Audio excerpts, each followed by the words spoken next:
नमस्कार, मैं रवि सिंह। स्वागत है आपका चैनल 4 न्यूज इंडिया पे। जब सत्ता पर काबिज शासक की कुर्सी लड़खड़ाती है तो भाषावाद, क्षेत्रवाद और जातिवाद के नाम पर लोगों के बीच नफरत फैलाने का काम करता है। ये तीखे शब्द इसलिए कहने पड़े हैं क्योंकि तमिलनाडु में यही हुआ है।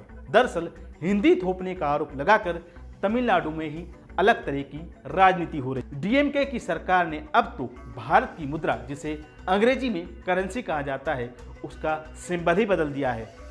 हिंदी से इतनी चिढ़ शायद ही किसी को होगी। दरअसल तमिलनाडु की स्टालिन सरकार ने करेंसी सिंबल पर बड़ा फैसला लिया है। इस सरकार ने राज्य के बजट से लोगों के प्रतीक चिन्ह को तमिल के RU से बदल दिया है।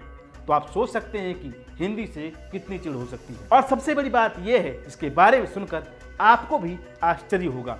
दरअसल देश में रुपए का जो सिंबल है उसका डिजाइन उदय कुमार थरमलिंगम ने बनाया था, जो खुद एक तमिलनाडु के रहने वाले हैं। वो पेशे से शिक्षाविद और डिजाइनर हैं। उनका डिजाइन 5 शॉर्ट लिस्टेड सिंबल में से चुना गया था।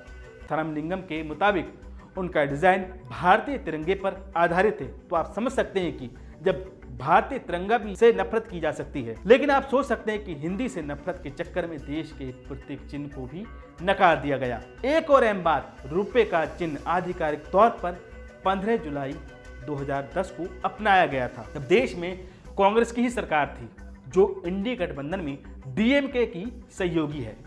5 मार्च 2009 को सरकार की ओर से घोषित एक डिजाइन प्रतियोगिता के बाद यह हुआ। 2010 के बजट के दौरान तत्कालीन वित्त मंत्री प्रणब मुखर्जी ने एक ऐसा प्रतीक पेश करने की घोषणा की थी जो भारतीय लोकाचार और सांस्कृतिक को प्रतिबिंब और समाहित करेगा। इस घोषणा के बाद एक सार्वजनिक प्रतियोगिता शुरू हुई। इसके परिणाम स्वरूप वर्तमान डिजाइन का चयन किया गया और आज तमिलनाडु की सरकार ने उस डिजाइन को ही नकार दिया, जो भारत का एक प्रतीक चिन्ह माना जा सकता है।